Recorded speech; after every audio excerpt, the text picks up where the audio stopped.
హైదరాబాద్ పార్లమెంట్‌లో చూసుకున్నట్లయితే ఎంఐఎం నుండి అసదుద్దీన్ ఓవైసీ సార్ ఉన్నారు. బీజేపీ నుండి మాధవలత మేడం ఉంది. ఎవరు గెలుస్తారని అనుకుంటున్నారు? ఇవాళ మనం అందరం చూస్తున్నాం రాష్ట్రంలో పరిస్థితులు. అనేక రాజకీయ పార్టీలు, అనేక మంది అభ్యర్థులు, ఎంఐఎం నుంచి తీసుకుంటే అసదుద్దీన్ ఓవైసీ గారు కావచ్చు, బీజేపీ నుంచి తీసుకుంటే మాధవీలత గారు కావచ్చు, బీఆర్ఎస్ నుంచి తీసుకుంటే గడ్డం శ్రీనివాస్ యాదవ్ గారు కావచ్చు, ఇంకా కాంగ్రెస్ అభ్యర్థిని ప్రకటించలేదు.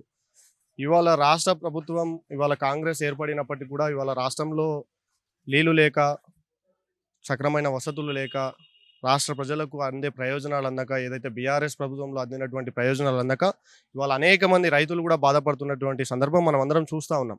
ఇవాళ ప్రజలు ఒకటే ఆలోచిస్తూ ఉన్నారు, ఈ కేంద్ర పార్టీలను, ఈ సెంట్రల్ పార్టీలను మనం ఎన్నుకుంటే వీళ్ళతో వచ్చే ఏ అవసరం కూడా మనకు లేదు, వాళ్ళు ఏం చేయరు కనుక ఇవాళ వీళ్ళు ఇక్కడ గెలిచినా కూడా రేపు ఢిల్లీకి పోయేటువంటి పరిస్థితి ఉంటుంది, ఇక్కడ ఉండరు వీళ్ళనే ఒక ఉద్దేశం జనాల్లో ఉంది కనుక ఇవాళ రాష్ట్ర ప్రభుత్వాన్ని రైతులు కూడా డిమాండ్ చేస్తూ ఉన్నారు. వాళ్ళు ప్రకటించిన హామీలు కావచ్చు, వాళ్ళు ఇచ్చిన గ్యారంటీలు కావచ్చు, ఇవాళ ఏ గ్యారంటీ కూడా అమలు కానటువంటి పరిస్థితి. ఇది కాంగ్రెస్ పరిస్థితి ఇలా ఉంటే బీజేపీ పరిస్థితికి వచ్చే వరకు ఇవాళ తెలంగాణ రాష్ట్రానికి ఏ రోజు కూడా వాళ్ళు ఒక్క ప్రత్యామ్నాయ ఏర్పాట్లు కూడా చేసిన దాఖలాలు ఏ రోజు కూడా లేవు. ఇప్పటికి కూడా ఏ ఉక్కు ఫ్యాక్టరీ కూడా, ఏ షుగర్ ఫ్యాక్టరీ కూడా, వాళ్ళు ఇస్తామన్న పసుపు బోర్డు కూడా ఇవాళకి హామీ నెరవేర్చినటువంటి పరిస్థితి. ఎవరైతే లాస్ట్ ఎలక్షన్స్లో బండి సంజయ్ గారు కావచ్చు, ధర్మపురి అరవింద్ గారు కావచ్చు, వారు ఇచ్చిన హామీలు, వారు ఇచ్చిన బాండ్ పేపర్లు, ఇవాళ ఏ ఒక్క బాండ్ పేపర్ కూడా పనికిరానటువంటి పరిస్థితి. ఇవాళ బీజేపీ క్యాండిడేట్లు ఎంతసేపు ఉన్నా కూడా రాముని ముందు పెట్టుకొని రామజపం చేసుకుంటూ దేవుని చూపించి ఓట్లాడేటువంటి పరిస్థితి. ఇవాళ అక్షంతలు తెచ్చి అక్షంతలతోని చేస్తున్నటువంటి రాజకీయం ఇవాళ ఎంతవరకు కూడా కరెక్ట్ కాదు, అది ప్రజలు విస్మరిస్తున్నారు. ఇవాళ రాబోయే ఎలక్షన్లో మే 13 జరిగే ఎలక్షన్లలో 100% ప్రజలు చాలా చైతన్యవంతులు, అందులో తెలంగాణ ప్రజలు చాలా చైతన్యవంతులు. ఇవాళ కాంగ్రెస్ ప్రభుత్వాన్ని 3 నెలల లోపల ఏదైతే వ్యతిరేకత వచ్చిందో అదే వ్యతిరేకత ఇవాళ బీజేపీ పైన కూడా వచ్చే పరిస్థితి ఉన్నది. ఎందుకంటే ఇవాళ వాళ్ళు ఇచ్చిన ఏ ఒక్క హామీ కూడా ఇవాళ తెలంగాణ రాష్ట్రాన్ని వాళ్ళు కించపరిచిర్రు, తెలంగాణ రాష్ట్ర ప్రయోజనాలను కాలరాసిర్రు. ఇవాళ అనేక సందర్భాల్లో అనేక రాష్ట్రాలకు కేంద్రీయ విద్యాలయాలు ఇచ్చినప్పుడు ప్రభుత్వంగా అప్పుడు బీఆర్ఎస్ ప్రభుత్వం ఉండి అసెంబ్లీలో అనేక మార్లు ప్రపోజల్ చేసి పంపితే ఏ ప్రపోజల్ కూడా వాళ్ళు ఒక్కసారి కూడా హామీ ఇవ్వనటువంటి పరిస్థితి. ఇవాళ ఏ ఒక్క కేంద్రీయ విద్యాలయాన్ని కూడా తెలంగాణ రాష్ట్రానికి కేటాయించినటువంటి పరిస్థితి. ఇవాళ అట్లాంటి పరిస్థితుల్లో ఇవాళ తెలంగాణ రాష్ట్ర ప్రజలు ఇవాళ కాంగ్రెస్ ప్రభుత్వానికి, బీజేపీ ప్రభుత్వానికి బుద్ధి చెప్పడానికి రెడీగా ఉన్నారు. ఇవాళ వాళ్ళు పోటీ చేస్తున్న విధానం కూడా చూస్తే మీరు ఒకసారి గమనించాల్సిన అవసరం ఉన్నది. ఇవాళ కాంగ్రెస్, బీజేపీ మిత్రపక్షంగా పోటీ చేస్తున్నటువంటి సందర్భం మనకు తెలంగాణ రాష్ట్రంలో కనపడుతున్నది.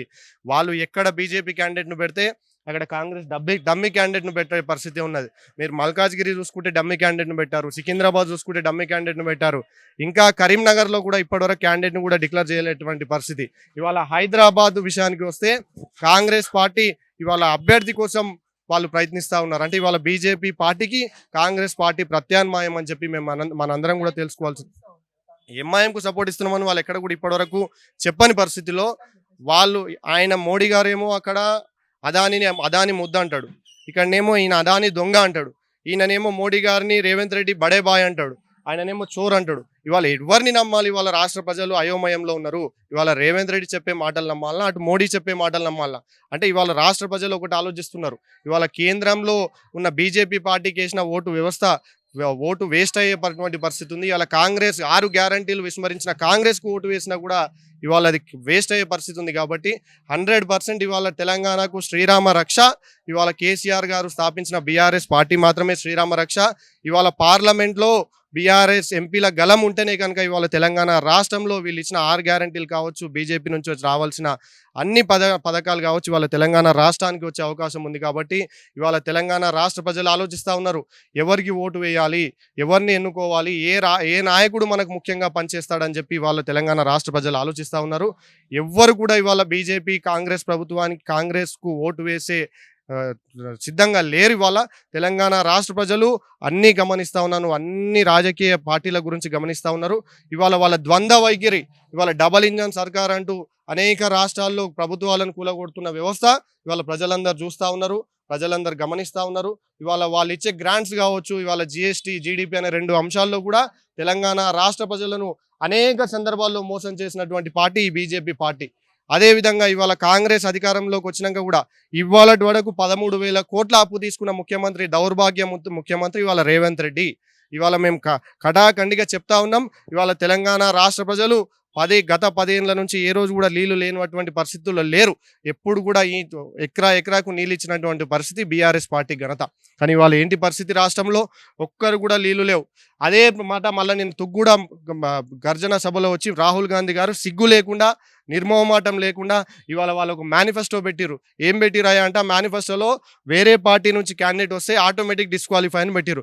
నేను ఇవాళ రాహుల్ గాంధీ గారిని అడుగుతా ఉన్నా, మరి మా పార్టీ నుంచి నిన్న గెలిచిన దానం నాగేందర్ను తీసుకున్నారు, మా పార్టీ నుంచి నిన్న గెలిచిన కడియం శ్రీహరిని తీసుకున్నారు, మా పార్టీ నుంచి తెల్లం వెంకట్రావుని తీసుకున్నారు. మరి వాళ్ళని ఎప్పుడు రాజీనామా చేస్తారు? ఇవాళ వాళ్ళు ఎప్పుడు రాజీనామా చేస్తారు, వాళ్ళు ఎప్పుడు డిస్క్వాలిఫై అవుతారో ఒకసారి రాహుల్ గాంధీ గారు చెప్పాలి.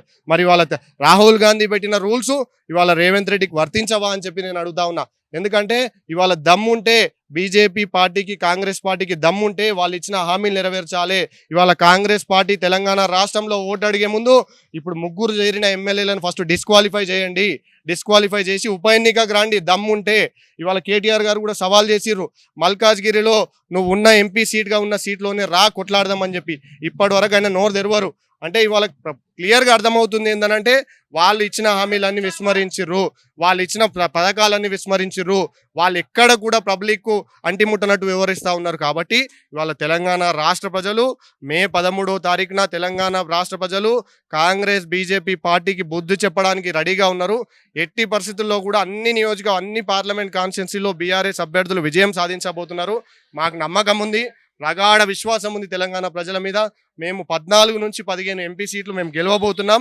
ఇందులో ఎటువంటి అనుమానం అక్కర్ లేదని చెప్పి మేము తెలియజేస్తాం. మన హైదరాబాద్లో ఎలా ఉంటుంది అన్న?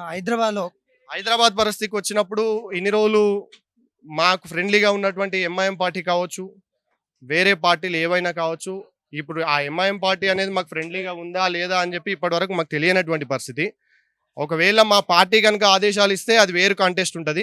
100% మాకు ఇవాళ పార్టీ నుంచి ఉన్న గైడ్ లైన్స్ ప్రకారం అయితే మా బీఆర్ఎస్ అభ్యర్థి విజయం సాధించబోతా ఉన్నారు. గడ్డం శ్రీనివాస్ యాదవ్ గారు విజయం సాధించబోతా ఉన్నారు.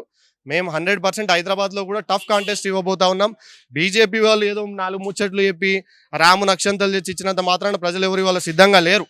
ప్రజలు ఎప్పుడు కూడా అభివృద్ధి ఆలోచిస్తూ ఉన్నారు. ఇవాళ ఓల్డ్ సిటీని గోల్డెన్ సిటీ చేయాలంటే అది బీఆర్ఎస్ ప్రభుత్వంతోనే సాధ్యం కాబోతుంది. కాబట్టి మీరు అందరు చూడొచ్చు, డిఆర్డిఎల్ ఫ్లైఓవర్ కావచ్చు, మళ్ళీ ఫలక్నామా ఎంఎంటీఎస్ ట్రైన్ కావచ్చు, ఇప్పుడు మేము శంకుస్థాపన చేసి మేము శాంక్షన్ చేసినాయి. కాబట్టి ఇవాళ బీఆర్ఎస్ పార్టీని తెలంగాణ ప్రజల్లో కాకుండా హైదరాబాద్ ప్రజలు కూడా నమ్మే పరిస్థితి ఇవాళ ఉంది. కాబట్టి హైదరాబాద్లో బీఆర్ఎస్ క్యాండిడేట్ గెలవబోతున్నారని చెప్పి మేము తెలియజేస్తాం.